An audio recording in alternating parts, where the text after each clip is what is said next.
What's up everyone, Criddle here, and I want to talk about Pantheon Rise of the Fallen. I know in my last video I said I probably wasn't going to be making more videos about Pantheon, but they have actually come out with some new stuff that's pretty important over the last few days, last week or so, and they continue to keep bringing more stuff out. So I wasn't going to make a new video on each one of these things, but since they continued to keep bringing it out and they are following along with the timeline that they said that they would do, I was like, let's go ahead and make a video. Plus, this last article that we're going to be looking at is very important for anyone that currently plays Pantheon and anyone that may want to play Pantheon in the near future. So first things first, this article right here came out on December 3rd, and it basically is their roadmap stating what they're going to be talking about over the next month. So that's basically what this came out, and they said on December 8th, which is today, that they were going to be releasing a combat and progression update overview, which actually is released. And that's the important article that I want to talk about. And we're going to go into that one pretty extensively. So anyway, this article came out. I will put all the links down in the description below. So if you want to be able to come and check these out yourself. But this is looking very promising for Pantheon if they can actually do what they're saying that they want to do. That's one of the issues that I've always had with Pantheon and the dev team, is that they say they're going to do one thing and then end up doing something different. And it's been an ongoing thing. It hasn't been like once or twice. It's been a lot. So it's kind of hard to believe them when they say that something is going to happen, going to change, etc. It's very hard to believe that's actually happening. But they're proving themselves right now. So we're going to go forward with it and see what happens. So that's what this is about. Next up, we have the dungeon and group accessibility. Again, I didn't make a video about this because it wasn't part of that previous article. This was just something that just kind of popped up on December 5th. But I did talk about it with some of my friends, some people that I used to play Pantheon with and now play other games with. But this is pretty important for those that are continuing to play Pantheon, continuing to follow it, and may want to play or not play in the future. You may want to know this is the direction that they have decided to go with, and this is dungeons and group accessibility. I'm not going to go in and read all of this, but the gist is in How Near Cave, they have added a corpse summon NPC. Basically, it's what a summoner or necromancer would do, but instead of having to actually talk to other players, you can pay a fee to an NPC and they will summon your corpse for you. Personally, I think that this takes away a lot of the MMO aspect of the game. Why talk to other players when you can just have an NPC do it? Basically turning the game almost into a single player game, which we'll talk about more here in the next article as well. They are kind of dialing back on that group content, although they are still saying that it is focused on group content, but it's not going to be as much. Localized teleport system. This is the second part of this, is once you reach a certain point within How Near Cave, you can then just teleport directly to that. I remember previously in the last year, devs were saying things like they don't want you to be able to skip content, specifically in regards to the summoner having the Call of Hero type ability from EverQuest, or being able to summon players to your location. They don't want you to skip content. And a lot of us are like, well, why don't you want us to skip content? You have invisibility that allows you to just run past the content. Well, now they are actually adding in a localized teleport system. This is a little bit different than being able to invis or be summoned to a player, because you do actually have to get to that point first on your character before you can teleport to it again. It's not something where you can just have somebody else cast invis on you, or somebody else can run to a point and summon you there.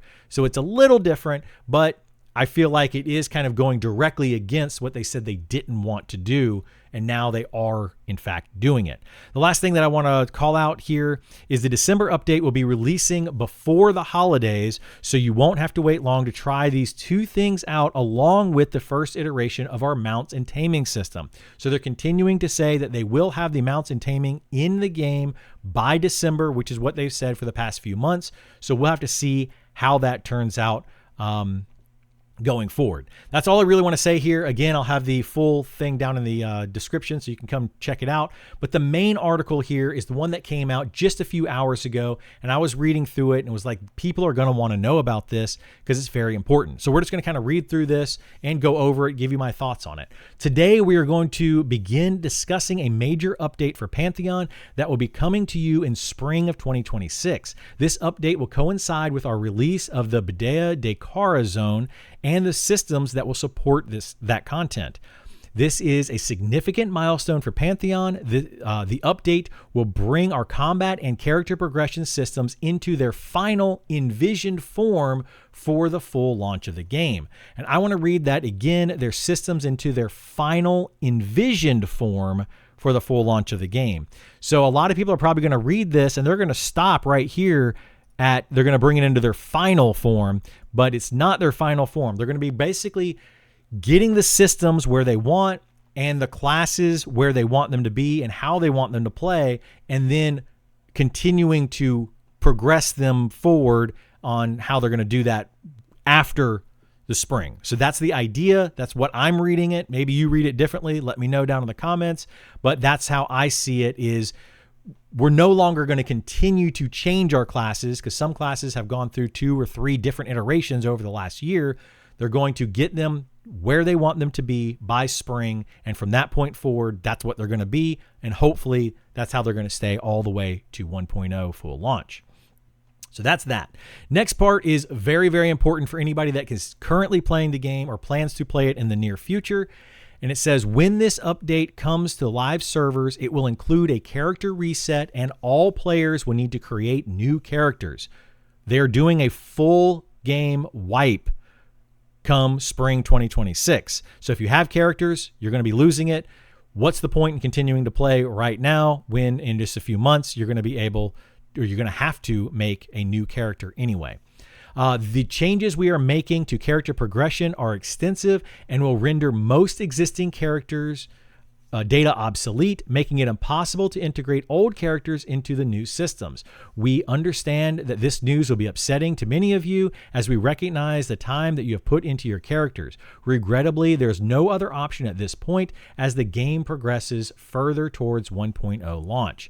Now, we can't really be mad about this, right? You can be a little irritated, a little bothered by it. You did put in some time. You can't really be mad, though. It is 1.0. They have always said that there would be a wipe at 1.0, and the only reason they would do a wipe is if it was absolutely necessary. And based on that paragraph, they're saying that it's absolutely necessary to hopefully, I'm going to use the word fix their game and make it to what they want it to be and what the community wants it to be. So we'll have to see how that plays out, but there is going to be a wipe. My only concern is, when is the game actually going to come out after that wipe? So if you come out in spring of 2026, what are we looking at time-wise? Why would we go back into the game and play it some more if we don't expect the game to actually come out anytime soon? And if you're going to be changing stuff so much like you have over the past year, how much of that is actually going to stay in the game when 1.0 comes out? There's just a lot of questions that are still out there. Hopefully we get those over these next 9 updates that they're going to be putting out for us. Over the next 2 weeks, we'll be publishing developer diaries nearly daily with additional details on each area of the changes. So let's dive in. Today, we are starting with an overview of the major update. We will be following these up with some deep dives on many of these areas over the next 2 weeks with additional follow-up articles, progress updates, and richer discussion in the weeks and months to come. So you can look right here at this little infographic, and it has some really great things that many of us have been saying, hey, you need to change this, please fix this, etc., over the past year. And part of the reason why I and many other people left the game and stopped playing it was because a lot of these things were just not happening. It looks like they're finally saying that they're going to happen. My only concern is now, are they actually going to happen by spring of 2026, and will they be good? So this says, updating our character progression system to a launch-ready state. Again, much like what it says up here, final envision formed for the launch of the game. This is basically saying where we want to be when 1.0 comes out, but not necessarily have everything working exactly the way we want, but these systems are in place so that we can have it ready by launch. That's how I read it. We're not going to go through this because combat updates is this one right here. So let's just jump straight on down into here.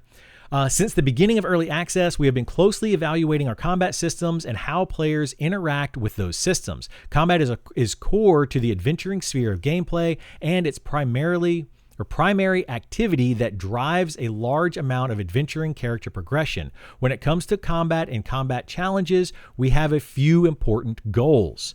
So there should not be hard divides between solo, small group, and full group content. Groups of all sizes should be able to form more organically and have a rewarding experience in most content. So this is something I was kind of talking about with that last article, saying that they're kind of making it a little bit easier for the solo player, which for me, again, is not something that I want out of the game. And I know there's a lot of people that play these old school MMOs that don't want that solo content. They want the group content to be the most rewarding, to be the best path. But I have even said previously that I think solo should be an option, but not the intended route. If you can get a group, you should always want to get a group. So we'll have to see how they actually put that into the game. But let's continue reading on. Solo combat with an individual NPC should feel more challenging than it does currently. To balance this out, players will have more tools to engage with content in unique ways, and the experience loot rewards of each fight will be increased. So they're basically, if you actually go up here and read some of these things, they're effectively slowing down the combat. They don't want you to be killing an enemy every 10 or 15 seconds, which is what this game actually is. It's a very fast-paced game. It's a lot of actions per minute, something that a lot of us players, the older generation, people that played EverQuest 1 back in 1999, early 2000s, we want that slower gameplay. We want be able to have conversations with our friends while we are playing. That's what a lot of us want. I know that there's the newer generation that wants the faster gameplay, and I feel like it's going to be tough for them to try to balance those two things. So at the intended level range of content, players should be capable of overcoming more challenging opponents through a combination of their skill with their class, the quality of their gear, and the choices they've made in character progression, level of preparation, and overall game knowledge, and or joining forces with other players. So that basically just reiterates what they've been talking about. The challenge level of our adventuring content should scale in a way that solo and small groups have opportunities to progress their characters, challenge themselves, and have fun while experiencing a majority of the game's content. At the same time, full groups of capable players should be able to push deeper and further into every corner of the game's content. So to me, this reads that the majority of their content, they specifically said that, experience a majority of the game's content is going to be geared towards solo and small group, with only a smaller subset of the content going deeper into dungeons, fighting big bosses, is going to be the full group content. I personally don't like that. I want the game to be more group friendly. And if you are a capable player with really good gear, then you can also solo. I don't know if they talk about, they do talk about it right down here. So we'll talk about that when we get there. Pantheon is intended to be a challenging game, but not to the degree that full groups are required for the majority of the game's content. Over the past year, we have gathered the data and insights needed to conclude that our approach to challenge so far has severely limited accessibility for solo players and small groups. Pantheon will always be a group-centric game, but as with many of the classic highly group-centric MMORPGs that inspired us, there will be plenty of room for solo players and small groups to enjoy our game's content as well.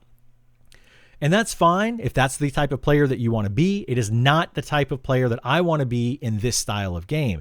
If I wanted to play a game solo, I could play World of Warcraft. It's already out and it's very good and it has a ton of content in it. There's a lot of different games that I can already play that kind of meet this criteria. This game would not be giving me anything new that another game doesn't already have.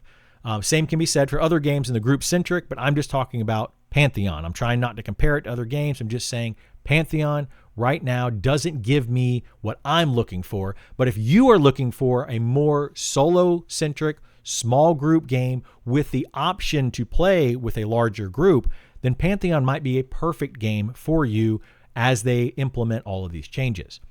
The time has come to put our core combat systems into their final launch-ready shape so we can begin polishing and refining the details.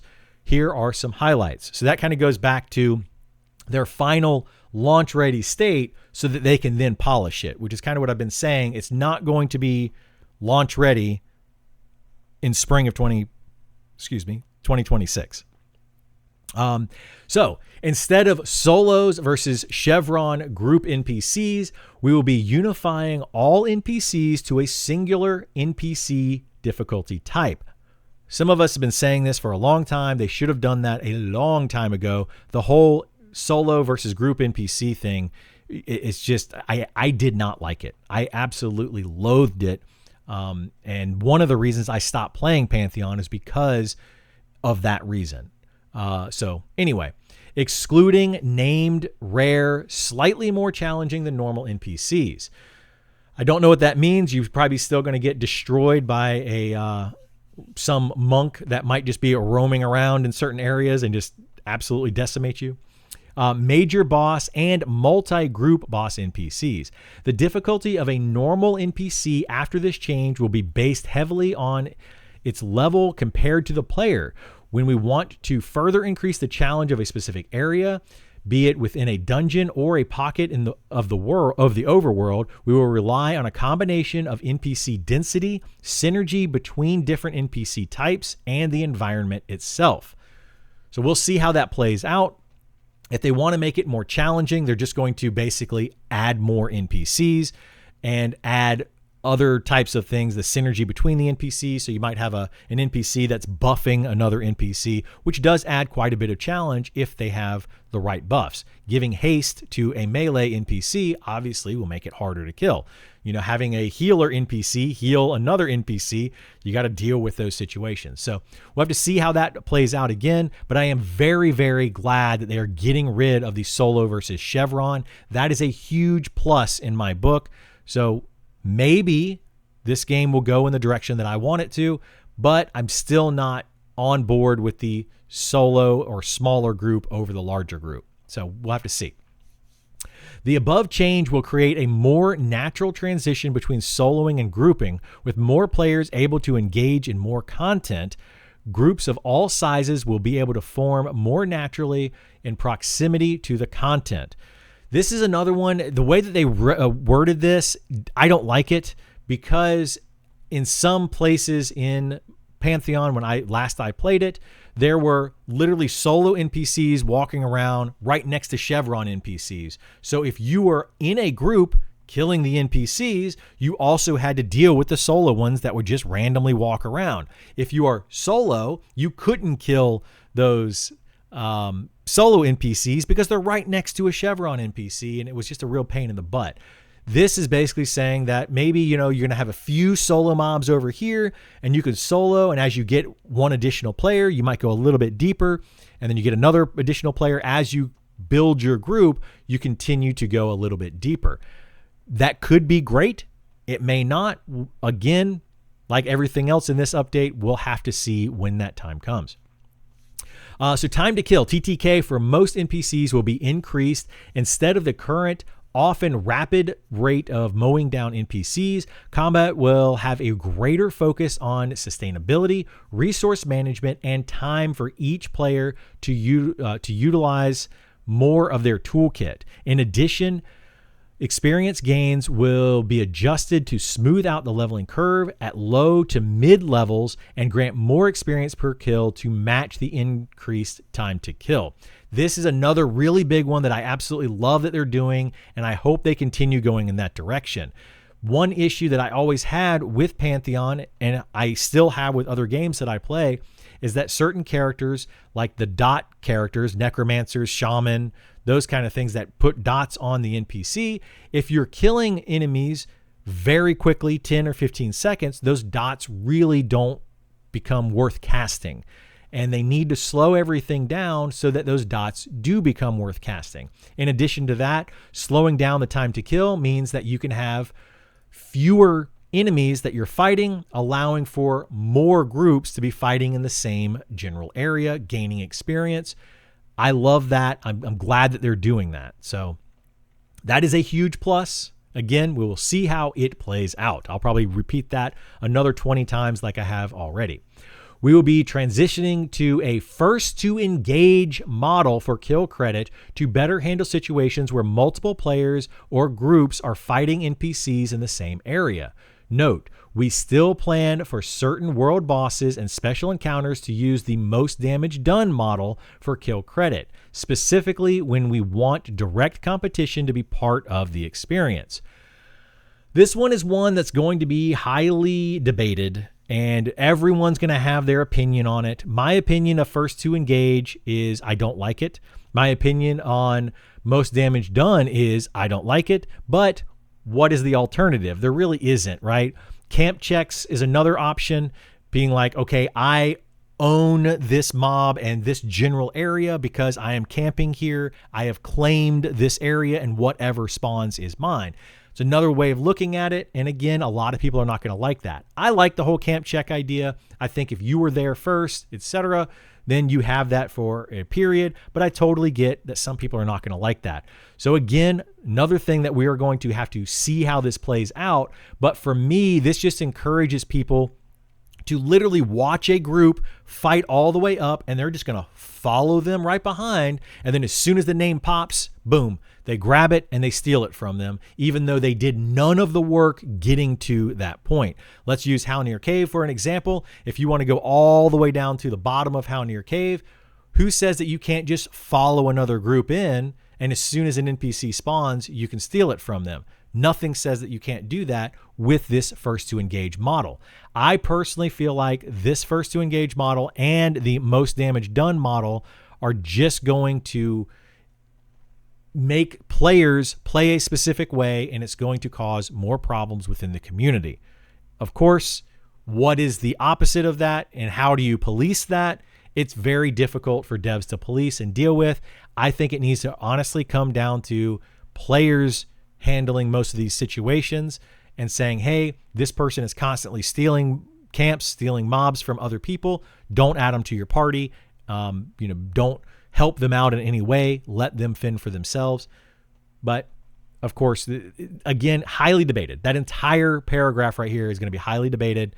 But it also goes back to the article that was supposed to be written by Pantheon many months ago about their play nice policy and all the things that they wanted to change. And apparently they decided to scrap that entire thing and just say, here we go. This is what we're going to be doing.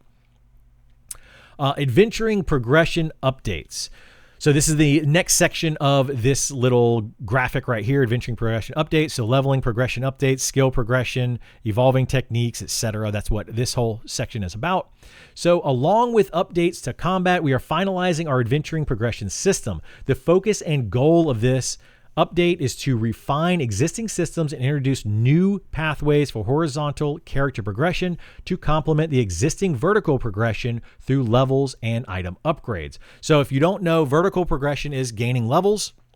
Horizontal progression is usually gear or gaining new abilities, that kind of thing. So it's you don't go higher in your level, you just get more powerful at that same tier.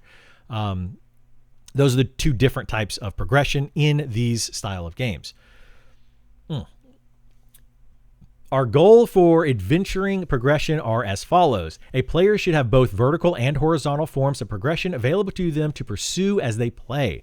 Through mastery, leveling up skills, weapon choice, acquiring and choosing techniques, and other means, players should be able to shape their character's playstyle and focus within their chosen class. Players should gain a sense of accomplishment from the time they spend customizing and specializing their character. So based on what I'm reading here, this is going to be where a lot of people right now are looking for a game where they will be able to customize their character and create it in a way that they want to play. So you might choose like a fighter type character, and you might want to make it more DPS or more tank. And that's what this sounds like you're going to be able to do. So they're kind of leaning into that a little bit more. Again, for me, that's not the kind of MMO that I want to play, but for some people, it absolutely is the kind of MMO they want to play. I know a lot of people love World of Warcraft, and they like that fighters or warriors in that game can be DPS classes, and they're really good DPS. They can also be tanks. Druids can be healers, they can be tanks, and they can be DPS. 2 different types of DPS, in fact. So some people like that, some people don't. I think it's going to be a matter of preference. Here are the highlights, with greater detail coming this week and next. Experience rates will be rebalanced with a goal of increasing and smoothing the leveling speed for players in the level 20 to 40 range. We want to emphasize adventure rather than the grind up until the final stretch of the leveling journey. So from what I understand out of that is they want you to explore, find new things. They don't want you to sit in one place and grind. Now, once you hit level 40, then you're going to grind out for the last 10 levels. Potentially, that's kind of what they're hinting at here. I like the whole grind all the way. Not a lot of people like that kind of play style where you just sit in a camp and you're just killing the same mobs over and over and over for many, many hours. I know a ton of people that don't like to play that way. So again, Pantheon might be the game for you if you want something that's a little bit different, but it will have that grind, it sounds like, at the later levels from 40 to 50. We are putting greater emphasis on character skills and the role they play in our characters' overall progression and combat potential. More time investment will be required to fully cap a skill. You will see an increase skill cap per level from +3 to +5. So previously, at least back when I played, as soon as you level up, you use your abilities a few times and you're going to be maxed in that skill. It basically made skills irrelevant. You might as well have just given them +3 in their skill at that time, but now it sounds more like you're going to actually have to work to get those skills up. I love that. This is something that I always felt in EverQuest and the old school styles of game. Maybe you played RuneScape. Leveling your skills should be challenging and part of that process, getting the XP and leveling up. But then if you never use this other skill for 5 levels or something, it's now way behind. You now need to work very hard to catch it up. I like that because it kind of makes you spread out what you're doing. You're not just using, oh, these are my best 2 slashing weapons. Well, now I've got a bludgeoning weapon over here. I might want to go ahead and level that up and make sure that it stays maxed. So just in case I do get a new bludgeoning weapon, I can use it at its full potential. I like that a lot. So I'm glad that they are adding that in. The technique system is evolving. A higher skill level with a weapon will allow you to learn much more powerful techniques than those that exist today. However, instead of these new techniques being granted automatically, you will need to seek out legendary trainers and prove yourself to them. This is something that what it sounds like is very much like Final Fantasy XI, where once you hit certain milestones, you had to go and do some solo battle thing or whatever, and you had to prove yourself before you could go any higher. That's kind of what this sounds like. However, it's only going to be exclusive to the technique system. So if you want to learn a new skill or a new technique, you're going to have to get your skill high enough with that technique, and then you're also going to have to go and prove it by seeking out these legendary trainers and possibly fighting them, maybe solo, maybe in groups. I don't know. They didn't really emphasize on that or go into detail there, but that sounds like a really cool system. I think that's great, and I love that. Now, one issue that people will have with this, though, is you're making the game more accessible in one way, less accessible in another way, because now you're going to have to learn this skill. You're going to have to go fight these legendary trainers, and if you have to do it solo, that's going to be one type of skill, and if you're going to have to do it in a group, that's going to force you to have to get a group to do it. So they're kind of leaning both directions, and where it's going to end up, I don't know. But I do like this idea. I think it's a really, really great idea. Hopefully it's implemented well. We are enabling the final version of the Adventuring Mastery System. I don't know what they mean by final version, since the last time I played, there was no mastery system other than it's going to be a thing in the game. As you level and you complete other accomplishments within the game, you will earn mastery points. These points may be spent to acquire combat bonuses, raise skill caps, unlock new abilities, or specialize your character in different ways. So this, again, kind of goes back to what we were talking about up here, where you're going to be able to actually specialize your character. Some people like that. Some people don't. I am the type of person that I want this class to be this role, and that's what I want it to be. Other people are like, no, I want to be able to play this class, but I want to be able to do different things with it. If I want to be a DPS, or if I want to be a healer, or if I want to be a tank, I should be able to do that no matter what class I play. And it's just a different play style. You know, that's just something that we're all going to have to agree to disagree on. And I hate using that term, but we're going to have to agree to disagree on. Alongside these updates, every class will receive adjustments to their abilities, including new abilities in many cases. So this is what they were talking about, where they're going to get to their final form way up here, wherever it was. They're going to be their character progression systems to their final form, but it won't necessarily mean that the character's class will be finished, because down here, they're going to be adding in new abilities and things. So don't expect all of that in spring of 2026, but hopefully we will know how the class is going to play in the future going forward. The armor and weapons used by some classes will also be adjusted for better class balance and synergy across the game's itemization.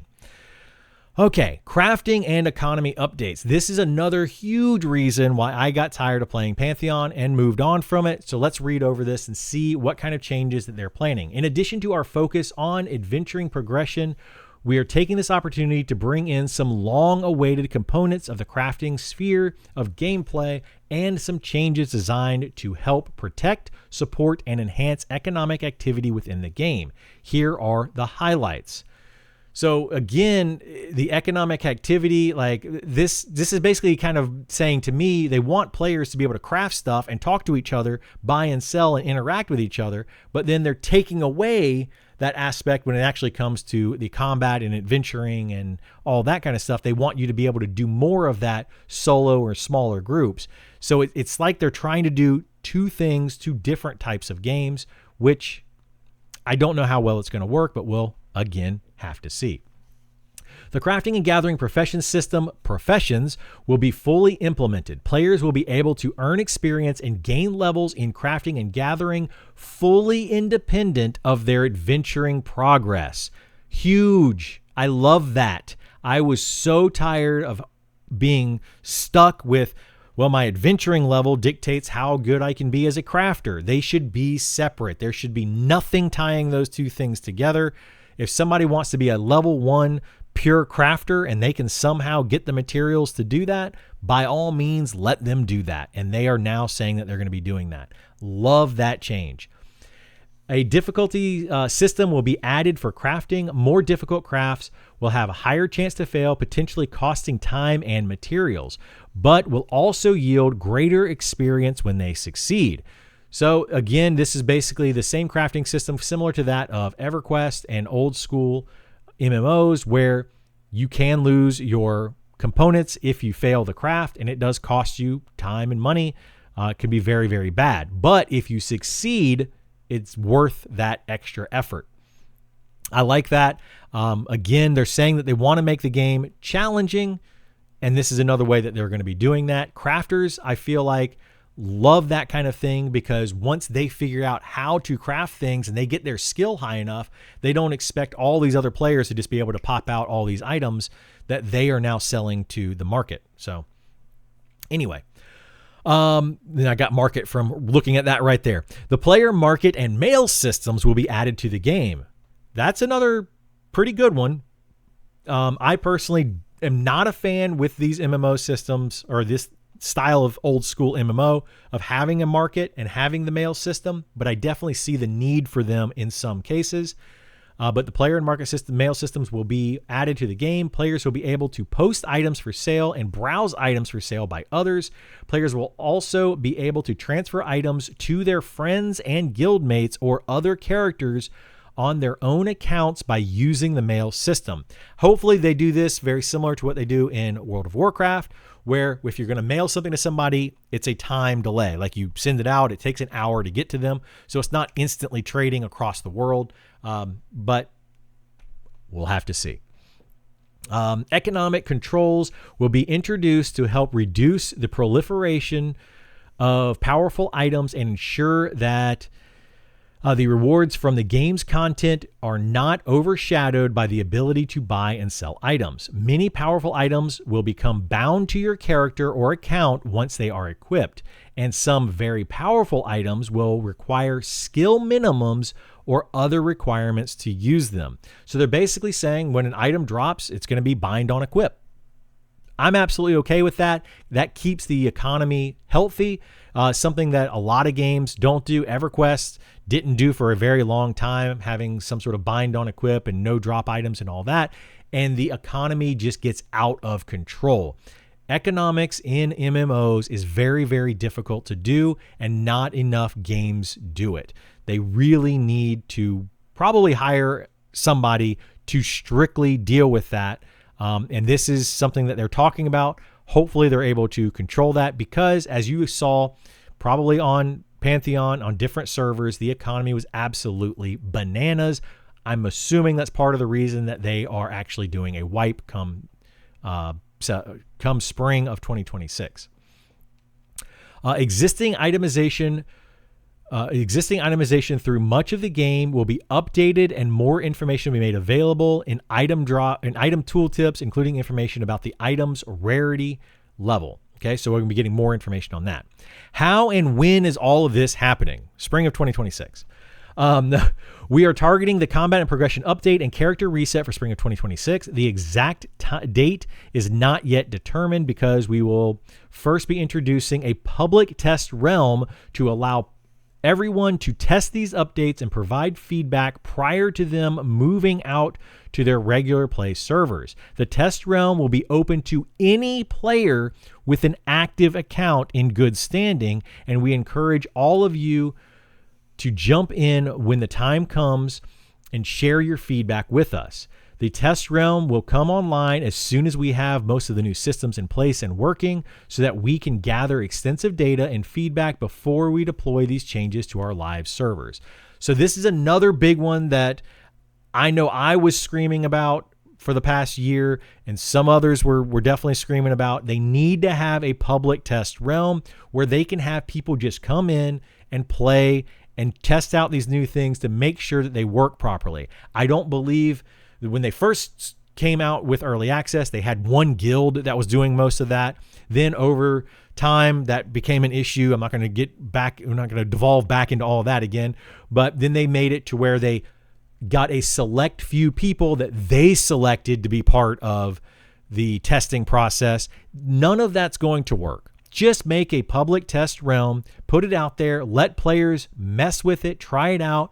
These are not going to be your permanent characters. Wipe those characters once a month, whenever you want. Who cares? Because they're not the permanent characters. Let them test out stuff and find out what works and doesn't work in your game. Been screaming this forever. They're finally doing it. Now, in addition to that, they're saying that Test Realm will be open to any player with an active account. They don't say you have to own the game.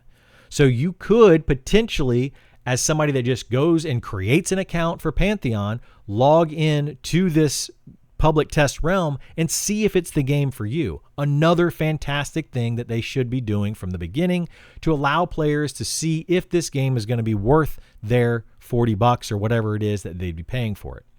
In conclusion, as we mentioned at the beginning, we will be releasing new developer diaries almost every day for the next 2 weeks with additional information on the spring 2026 update. This update is a big milestone for us. It will be our final launch-ready state for these systems, barring any tuning changes based on player feedback.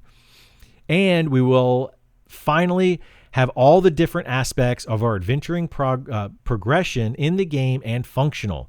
We hope you will be excited by everything we have in store for you. Be sure to check back again tomorrow as we dive into the details of unified NPC templates and what those will mean for combat in Pantheon. So that's pretty much the entire thing. I think I gave most of my thoughts as we went through that. Let me know what you all think down in the comments.